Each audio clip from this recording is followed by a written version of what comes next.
We'll get going here. Scott, thanks for hopping on with everyone. Reminder to media, if you have a question, to raise your hand at the bottom of the screen, and I'll unmute you to ask a question. Scott's available to talk about practice today and going forward, the health and safety protocols, and then if you could, please just hold off any Players Association questions until the end, and we'll do those in one group. With that being said, we'll go ahead and start with Thomas Harding. Thomas, go ahead. Hey there, Scott. First of all, nice seeing you. Look healthy and everything. I guess if you could kind of take me through your own personal health and safety protocols during this time, because obviously, you know, you had the blood clots last year and a couple of other things going on. How were you able to keep yourself safe, and how much of a challenge is that? Yeah, first, thanks, Thomas. Appreciate seeing you guys. Yeah, I mean, for my personal health and safety aspect, you know, kind of being in that high risk category, like you said, I've had blood clots from last year. I got a couple of autoimmune diseases that I've talked about publicly, you know, more recently. And for me, you know, it's just a matter of sticking with the protocols that are in place. You know, kind of holding myself to a little bit of a higher standard. Making sure I'm always wearing my mask no matter where I'm at. Not really trying to take too many chances with too many things. I'm always washing my hands, hitting up the dispensers that we have around the clubhouse, and you know, just trying to do as many little things as I possibly can to keep myself as healthy as possible moving forward. Hey, to follow up, just to make sure, where did you spend the time between the shutdown of spring training and now? And just how was it kind of being around your family also? I know that that's part of it too, because you still have, you know, your kids, your wife, and all that other. Yeah, I was in Gloucester County, New Jersey, which is just outside of Philadelphia. So, you know, New Jersey had gotten hit pretty hard early on. Luckily, our county wasn't as hit as badly. But I was taking a lot of precautions back home. Didn't really leave the house a whole lot. I was doing all my workouts at home, throwing into a net, things like that. But, you know, the silver lining was really just being able to spend the time with my family that I hadn't been able to in years prior. This year will probably be the most time I've spent with my wife, you know, maybe since we got married. And then we had the little one as well, and she's about 1.5, turning 2, coming up this August. So, you know, just being able to see all of her little changes, being able to interact with her on a daily basis, which is something that, you know, I probably won't be able to do again, at least on a consistent basis until the off season or until I'm done playing. So it was something that we really cherished as a family. Thanks, Scott. Thanks, Thomas. Nick Rothschild, go ahead. Hey, Scott, can you hear me? I can hear you, Nick. Hey, man, good to see you. First day back at the ballpark. What's the atmosphere like? How nice is it to get back to baseball? What are your feelings like in that area? Yeah, I mean, guys are upbeat. It's fun to be back. You know, this is definitely our second extended family, so to speak. So, you know, guys are excited. Guys are, you know, as much as, you know, some of the protocols are, you know, we're still getting used to it. You know, guys are doing the right thing so far. But guys are excited to get back playing the game that we love and being around each other again. You know, we're excited to get going here. Patrick Saunders. Hey, Scott. Question for you about how much has the attitude evolved about what you guys are going through? And what I mean by that is, do you think, guys, now that you're here at the park and the reality of the virus, et cetera, is hit in, do you think guys are taking it even more seriously than they would have, let's say, back when you guys had to depart Scottsdale? Yeah, I think so. You know, I think when we departed Scottsdale, we were still kind of not really sure exactly what was going on. You know, we were still in those early stages of what's going to happen, how's this thing playing out. You know, still learning as much. There's still a lot unknown as there is now, but we have more information now about the virus than we did back in March. But yeah, guys are definitely taking this seriously. You know, it was definitely encouraging to hear a lot of guys talk in some meetings yesterday about, you know, taking it seriously, especially away from the ballpark. You know, guys want to do the right thing. You and we've had some guys talk about, how the healthiest team is probably going to be in contention to win. And that's where we want to be. We want to make sure that guys are doing all the right things at the ballpark, away from the ballpark. And we believe that if, we can keep ourselves healthy, it'll put us in the best position possible to win a lot of ball games. Mark Hisla? Can you tell us, Oh, sorry, I'm not sure Patrick, if go you ahead. share this or not, but how much discussion has there been about players opting out, particularly in the wake of Ian's decision not to play this season, a number of other players around the league doing so, and even Mike Trout saying he's unsure. Do you guys have those discussions about, geez, guys, is this worth it, or do you think everybody's all in? I think for right now, guys are all in. Guys are definitely excited. We certainly respect, understand, and we're behind Ian Desmond 100% with the decision that he's made. But outside of that, I haven't heard those internal discussions yet. Maybe those come up as we go down the road here. I'm not really sure. We'll kind of see how things play out. But as of right now, it seems like guys are excited to be here and are willing to do what it takes to be on the field and adhere to the protocols that are in place right now. Great, thanks a lot. Mark, go ahead. Well, since this is a season unlike any other than arm slot or working the count or whatever, I want to ask you about masks. You talked about it in your first answer. What responsibility do you feel wearing that mask outside of your own health, which is very serious? Responsibility to your family, your teammates, your community, that kind of stuff. Yeah, I think we all have to understand that it's this thing's bigger than all of us, and if it's a little bit of an inconvenience for me to wear a mask to protect somebody else, I'm going to do that. We kind of have to remove ourselves from the equation a little bit, kind of take our egos out of it, and make sure that we're doing the right thing for not only for our teammates but for our community members as well. Tracy Ringlesby? Yes, sir. Scott, considering your situation health-wise of that, did you give serious consideration to not playing, or were you pretty much gung-ho from the start? That debate in my mind and with my family has definitely presented itself. I had reached out to my rheumatologist in Philadelphia, and we had a pretty lengthy discussion. Kind of put my mind at ease in terms of the effect that it could have. He didn't really seem to allude to any adverse effects with the situation that I'm in. If I were to contract the virus itself, he was fairly confident that being my age group, my activity level, even my blood type, some other outside factors, that if I were to contract the virus, that I would still be in a good spot. And outside of some of the underlying health conditions that I do have, he didn't necessarily think that would create further problems for me. Nick Groke? Yeah, hey, Scott, to follow up on that, in the 3 months after spring training to now, what were some of the things that you needed to know, from the league, from the team, from the world, whatever, to know that you would be okay coming back? Were there a set of things that you wanted to hear to know that it was going to be safe for you? What were your benchmarks? I don't necessarily thought I had any benchmarks per se. I know that the training staff was going to make sure that, at least in my situation and a few other guys, that they're going to do everything in their power to make sure that I'm going to be as healthy as possible. I know a lot of it is determined upon myself.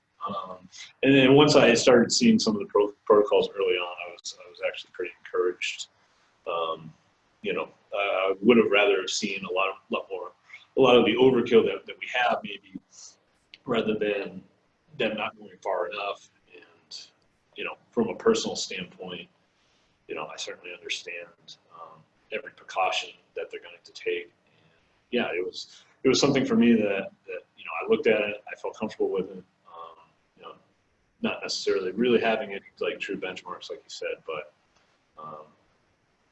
yeah, I just think that the protocols that are put in place right now, I think are pretty good. And it's also going to be dependent upon myself to make sure I make the right decisions away from the ballpark, which I plan on doing. So.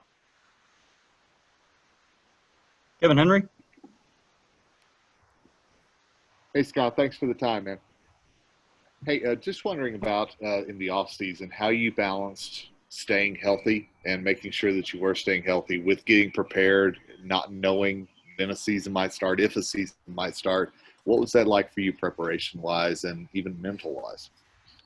The staying healthy part, at least in terms of staying away from the virus, was fairly easy.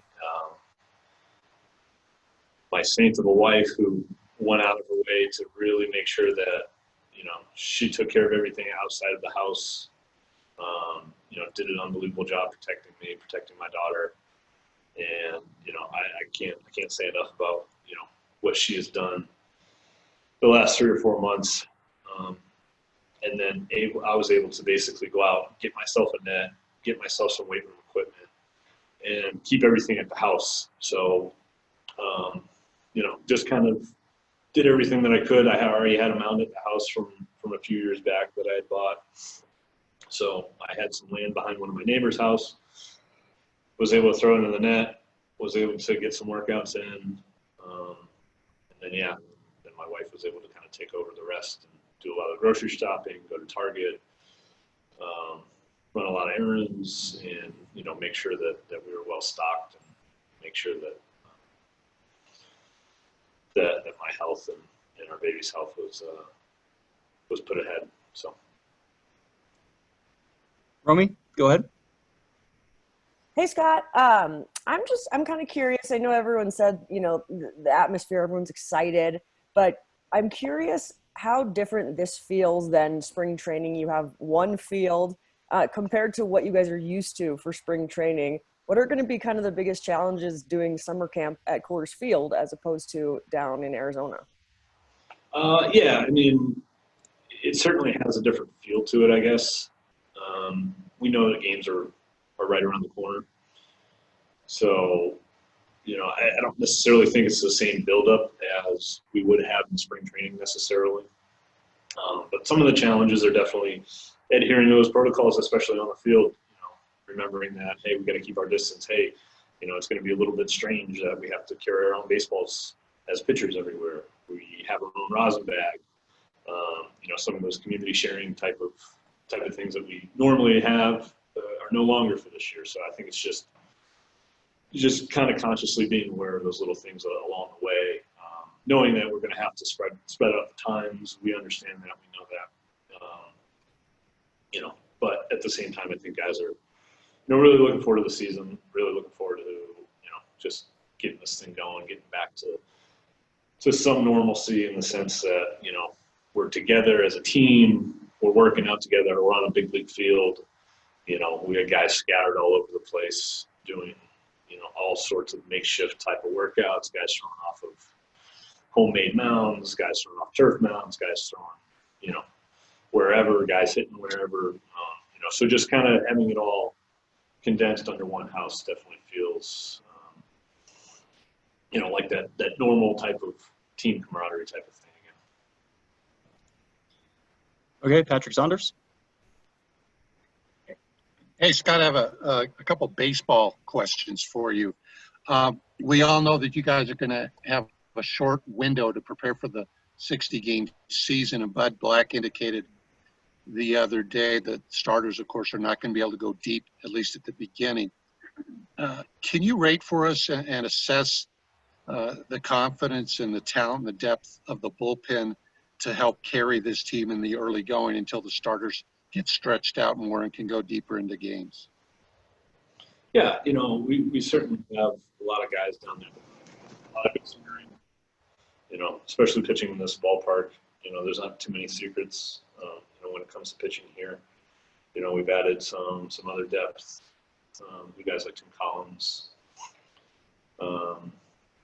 I think it's going to be inherent upon us as the bullpen to, continue to do our jobs, to continue to throw strikes, continue to do the little things and not, I think it could be a daunting task if we're looking at, okay, we have to cover 4 or 5 innings every single night for the first, week and a half, 2 weeks, a couple times through the rotation, whatever it may be.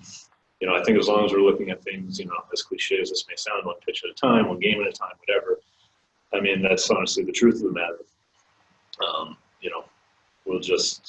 We'll take the ball when that particular guy gets called and, go out and give it everything you got until it's time for the, turn the ball over to the next guy. And that's what we're going to have to do. It's going to have to be, the bullpen's always usually pretty tight to begin with. So, it's a close-knit group. And, I foresee that kind of continuing as it has in the past. And we got a bunch of guys that have been around a little bit. So, I think that they certainly understand the urgency coming out of the gate here, knowing that those starters aren't going to be able to be at their full normal pitch counts yet. Thomas? Yes, Scott. 2 questions. First of all, one, just to make sure, did you throw at DU today instead of Coors Field? Is that correct? Yeah, we were over at Metro, yeah. Oh, Metro. I'm sorry. I get all that confused. Secondly, I was on this beat back in 2001 after 9/11, and baseball getting back on the field was a big deal to show, hey, everything is right. There's no protection from this right now. So this is still going on. It's obviously you guys are going to be out there wearing masks and everything else. Everything isn't right. But what do you think baseball's role is? You as a baseball player, entertainer, what do you think baseball's role is? Or is there a role other than you guys are just trying to win ball games and do your jobs? Yeah, I mean,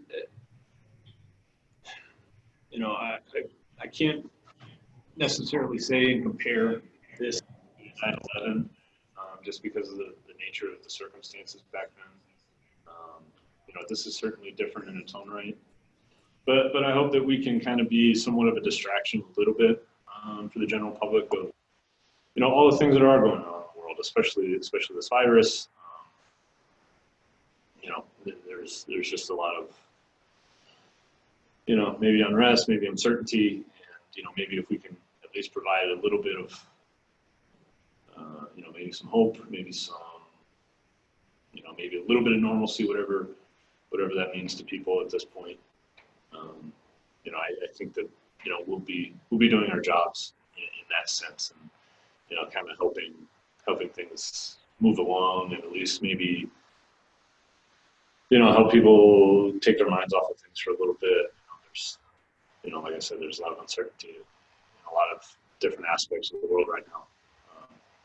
So yeah, I think that there could be a greater role to play outside of, trying to get into the playoffs and trying to win a World Series. Scott, we had a question in the chat from Olivia with KKTV in the spring. She was asking, do you think not having fans in the stadium will take away from the excitement of games and we have to rely on teammates for that excitement, if so? It'll be different. We definitely won't be able to build off of the energy of the crowd. I think playing night games, getting into the later twilight of the night will be a little bit different, especially when there's nobody in the seats. That's usually when, especially when we're getting into the middle of late in the ball game, that's when the games start tightening up. That's when you really start to feel the crowd and you're building off the crowd, things of that nature. But I think just the pure competitiveness that the guys have when they take the field is going to be there. It may be slightly different. It's definitely going to feel different for the guys when we're out there, but that competitiveness is going to be there. The guys in the dugout and the seats, they're going to be engaged just like they normally would. They're going to be excited when we get a 2-out RBI. We're going to be excited when we get that last punch out to end an inning, things like that. So it'll be different, but it some of it we may have to create ourselves.